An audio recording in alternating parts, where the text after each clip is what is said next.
Hello, I'm Dee Brown CEO, and welcome to this episode of HBCU. Joining me on the panel today is Chris Blair, wide receiver for the Green Bay Packers, representing Alcorn State University, Liz Reimonenq, owner of Magic Hands Salon, also representing Alcorn State University, and my guest host, Venai Brown, representing Tennessee State University.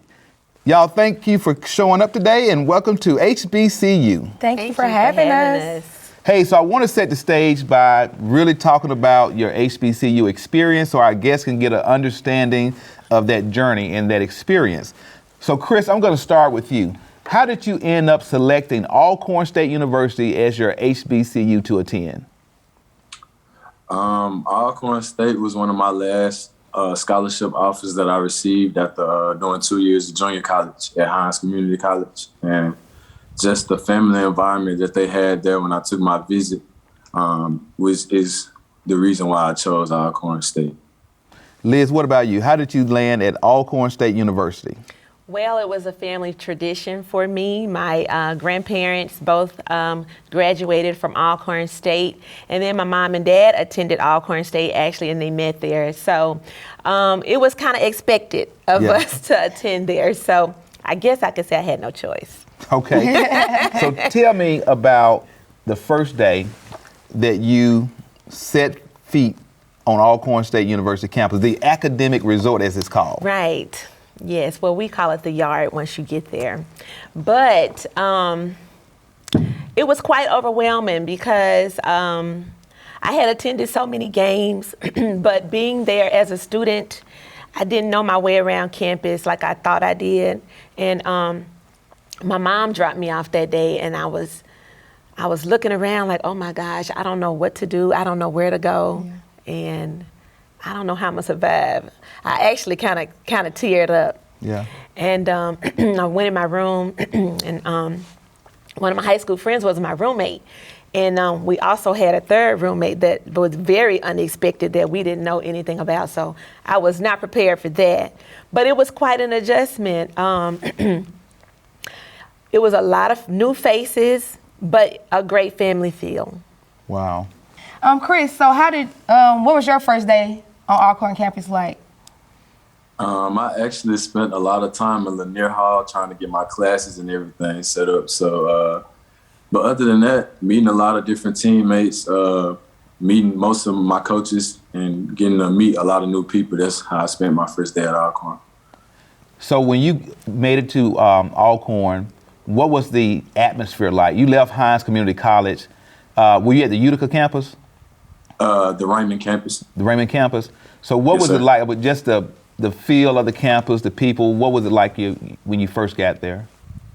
It felt like family. It felt like I had been going to school there for years. Just the way that all of the people embraced me when I stepped on campus, and just made me feel at home. Like I said, well, Alcorn is a very historic place for me. Just like she said, her grandparents went to school there. My grandparents went to school there as well, and that's where they met. So it was already like a family environment when I got there. How do you think Alcorn helped you with your NFL career? The tough practices and things that Coach McNair put us through, they most definitely prepared me for the NFL. Practices aren't as hard. It's not as hot, so I don't have to worry about that anymore. But it most definitely prepared me for the NFL. So Liz, you were in the band at Alcorn State University. The Sounds of Dynamite. The Sounds of Dynamite. Yes. So tell me about just the process of making the band. Well, I remember I had to go and audition first. So they give you a sheet of music, and you have to know how to read it. So thank God for the training that I got at my high school. I was prepared because I had to earn a full 4-year scholarship. But I had to read some music, and I also had to play some pieces that I already had prearranged before I got there. And they send you the letter in the mail, let you know if you actually got the scholarship or not. So it was a lot of anticipation. Yeah. But thankfully, I got that letter. So what was it like, Chris, to play football at Alcorn? Having legendary guys like Steve McNair and Donald Driver ahead of me, just was a great experience for me to be able to play behind those guys and just being able to come into a historic program where they've won numerous amounts of SWAC championships and to be able to continue that legacy. Do you remember, as it relates to the faculty and the staff that worked on campus, how were those relationships? Were there mentors there on campus for you? There were. There's a lot of people that I can name right now. I don't want to miss anybody. But yeah, it was a lot of relationships that I built with people in the cafeteria. Miss Tracy, I don't even know her last name. I'm sorry about that. But I talked to her pretty much every day, and she was just always giving encouraging words about keeping on, pushing no matter how hard it gets, just keep working towards my goal. And that stuck with me all of my career at Alcorn. And to this day, I still talk to her. Well, if you're going to have any friends on campus, in the cafeteria is one good place to make one. Liz, what about you? I had a grand scale of people, too, who were influential to me while I was there. But I just remember my business professor, Miss Waters. She was very influential the short time I was there. And I just remember when we came to her class, we had to present ourselves very professional. You had to dress up when you went to her class. The guys couldn't wear their earrings. You couldn't chew gum. I mean, she was serious. Now, a lot of people don't realize that being part of the band in the SWAC is no easy task. It's not. Talk about the actual training and the practices that you all did leading up to your performances. So they do start off with an intense band camp. I think it was about 2 weeks long. We would get there, I think, right before the freshmen got there, and just to kind of cultivate you, into the system of how things are going to roll. But it was very, very intense. A lot of running, exercise, and they call the boot. We had to march the boot every night. But it was very intense. You got your crab name, and mine was called Rowboat. Rowboat. And so I had this certain type of march that they said did not fit, and it looked like I was rowing a boat. Oh, oh no. So that was my crab name. But I enjoyed it. I enjoyed the process. How did Alcorn play a role in Magic Hands? Were you doing hair on campus already, or how did that happen? Great question. So, yeah, I went to school majoring in business because I wanted to open up my own cosmetology school. Right. Not necessarily did not want to do hair, but because my mom did hair, I went to school with tools. And so she was like, you need to learn how to make money while you're there. Right. So the first thing I did was arch eyebrows. And I put up a sign on my door, if you need your eyebrows arched or plucked, come see me. Yes. So I started doing that first, and then I started curling girls' hair. Yeah. Putting relaxers in, and so I got the chance to do some of the Golden Girls hair for the games, and so the whole time I was out there, that's how I earned my money. Yeah. So Chris, as it relates to being part of the Alcorn football team, how did the relationships with the coaches and the discipline that they instilled in you, how did that play a part in your journey to the NFL? It played a big difference. Coach Mack didn't let anyone slack, especially with me being the leader of the team. He put more tasks on us to make sure that we would lead the rest of our teammates in the right direction. So they held us accountable with everything. And I feel like accountability played a big part in my journey to get into the NFL. Did you ever, well, let me start from this point. When did you feel that you would have a real opportunity to play in the NFL? I'd probably say after my first game. We played Southern Miss for my first game in my senior season, and I had a pretty good game against a Conference USA opponent. So after that, I know it was a lot of people in attendance, like Deion Sanders and some more people. After that, they told me after the game that I would be I would have a chance if I just continue to work hard and continue to put up numbers like I did that game. So that kind of gave me a feel that I have a shot at the NFL. So what type of events at Alcorn that were kind of the ritualistic events that the campus is known for? Wow, when I was there, they had what they called the bootnik. Kind of represented an event that happened in Atlanta, you know. And so there were a lot of people that went to school from Louisiana. And so that was their way of showing us how to have a good time. Yeah. So we would meet up at the tennis court. We would bring our blankets and stuff, and people would be sitting in their trunks, playing music, barbecuing, hanging out. And it was the annual event. Yeah. And it was wow. It was a good time. Any events that stood out to you, Chris? Not really. It's just the same old, what they call parking lot pimping. So, everybody out in the parking lot just enjoying each other's company and having fun, listening to music and just conversate with each other. So that's pretty much it. I don't have any other events going on. So. And I know it's difficult to name names, but if there's anybody from your time at Alcorn that left a lasting impression on you, who would you say it is? Probably Dr. Lee. Dr. Lee, I think he was the dean of music, and he was just very influential. He always paid attention. You didn't know he was paying attention. I worked for him during the summer, and one time I called in sick, and he saw me riding, taking a stroll. And he called my dorm about an hour later. He was like, Liz, I just saw you. I thought that you were sick. I need you to report to work. And he gave me so much work to do. I would never forget that. But he was also the great announcer of the band. Every time the band came out, he introduced us so well. And I just loved his personality. Wow. What about you, Chris? For me, I have to say Fred McNair. More than being a head coach, he was more of a father figure off the field for not just only me, but pretty much for our whole team. He really took up for us. Anytime we got ourselves into some trouble that we weren't able to pull ourselves out of, he stuck his neck out there for the team, and he always made a way for us. So I'll forever be grateful for having a head coach like Fred McNair.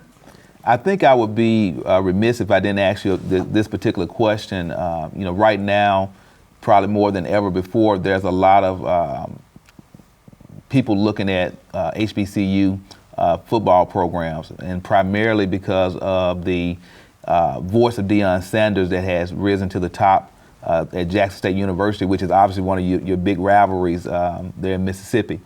Right. What impact do you feel that Deion's presence, him coaching at Jackson State, has had on not just Jackson State, but HBCU football programs as a whole?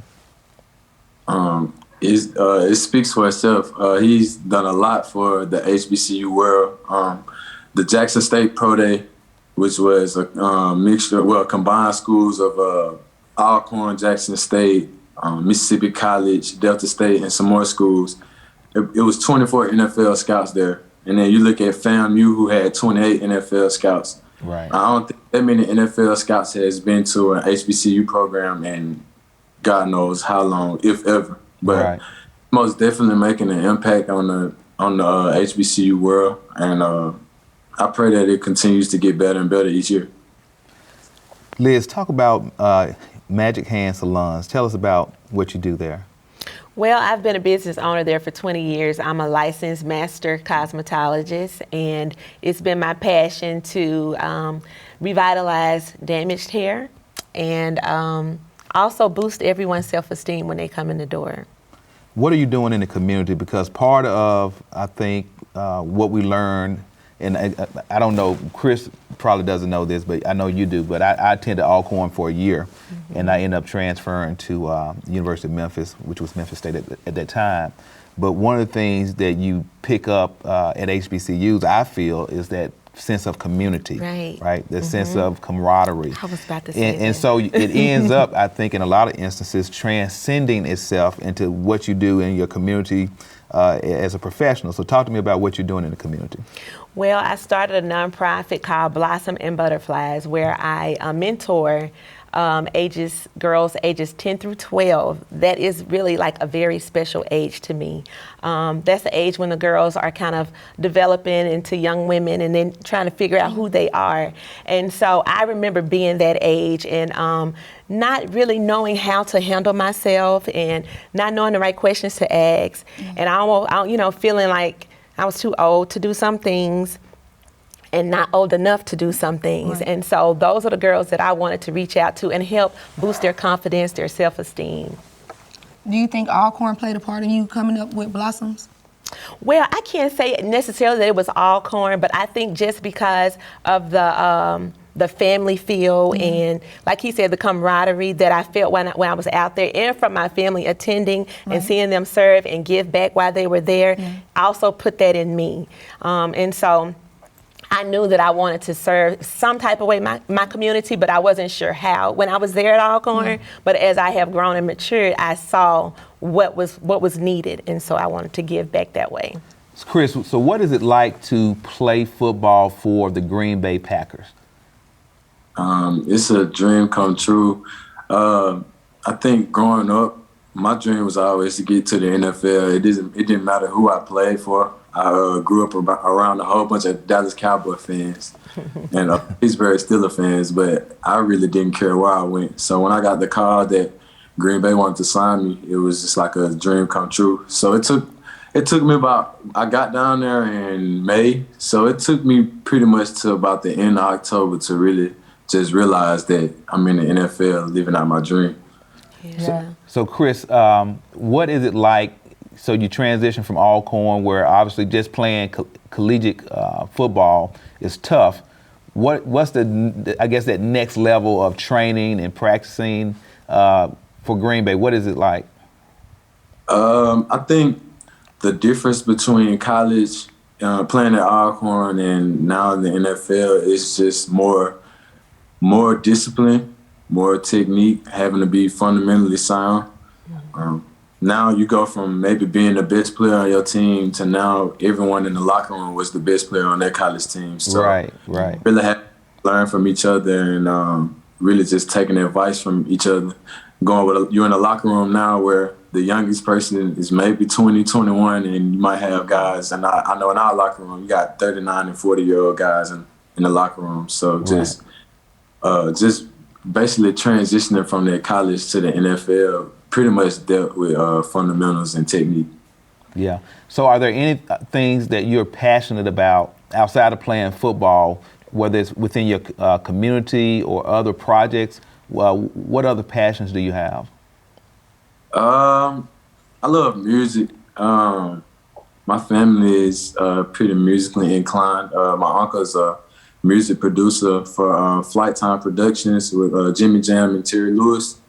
So since a little child, I've always played the drums, and now that's my brother does the same thing. Now I rarely have a chance to do it now since football takes up most of my time, but my family spends a lot of time in the church, and they have their own music groups and things like that. So I've always been passionate about music.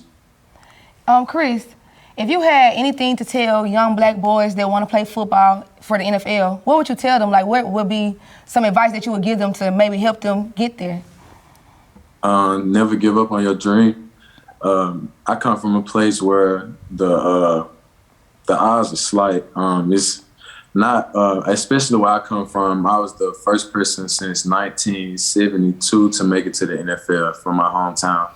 So all my life I always heard the chances of getting to the NFL coming from where I came from was very slim. And there are worse places than where I came from. So never give up on your dreams, and continue to put in the work, because when you put in that hard work, that's what's gonna pay off.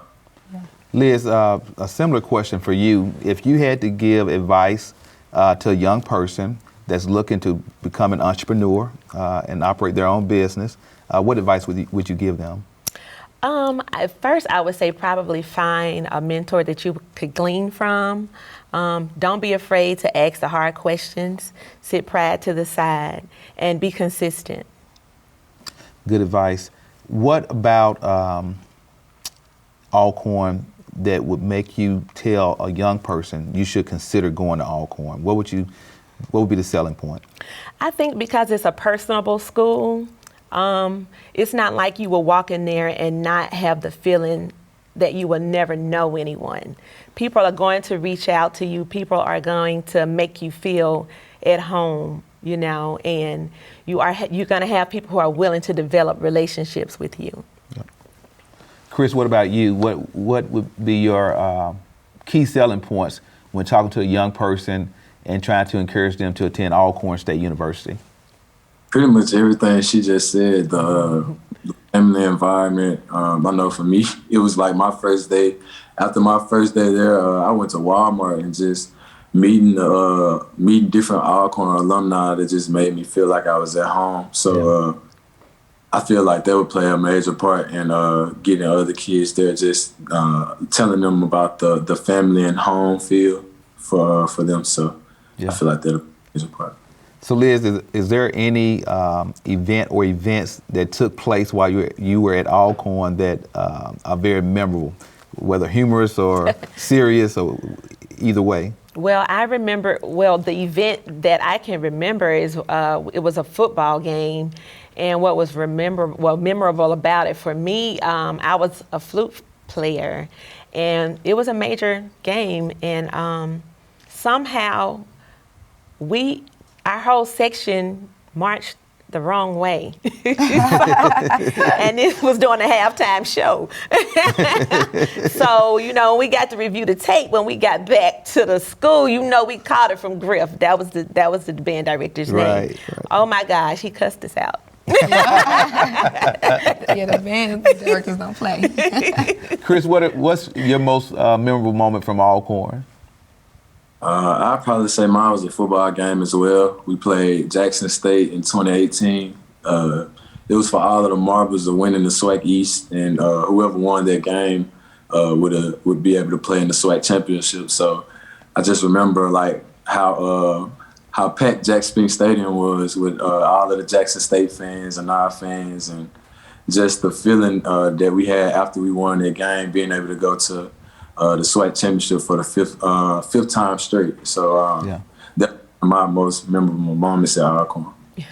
So Liz, how do you feel Alcorn played a role in your success as an entrepreneur and business owner? That's a great question. I guess probably to see that great things can come from a small place. Yeah. And when you work hard and you stay determined and put your mind to something that you can do it and you can achieve it, I think that keeps me going, to see that so many great people have come from a school like that, you know, in a rural area on hundreds of acres of land, and you have to go probably maybe 15 miles to the closest store. Right. Mm-hmm. But there are some awesome educated people who come from there. Yeah, absolutely. And so Chris, as we begin to wrap the show up, I just want to ask you this. Alcorn does have these like little unique things that are, I think, unusual to a lot of college campus, like Mary's, right? Yes. And Patton. Yes. The store stuff. So what memories do you hold from those places, Chris? Patton's that was my go-to spot. Actually, about an hour, so I'm going to Alcorn, and that's gonna be the first I go to. So, but yeah, Patton's most definitely had everything you could think of pretty much in there. So yeah. Was definitely my favorite restaurant. So listen, we've come to the end of the show. I want to thank both of you all for taking the time out your schedule to be on the show. Chris, I know that you are just starting your journey in the NFL, and you have a long ways to go, a lot of runway in front of you. We wish you all the best. Liz, you have had a 25-year successful track record in business and entrepreneurship. And for that, I want to honor both of you all. Chris, I want to honor you with our Rising Star Award from HBCU. And Liz, I'm going to give you our HBCU Lifetime Achievement Award. Thank you. Liz and Chris, I want to thank you all for taking time out your busy schedule to be on the show. And to my viewers, I want to thank you for watching this episode of HBCU with Dee Brown CEO. And remember, without you, there's no me.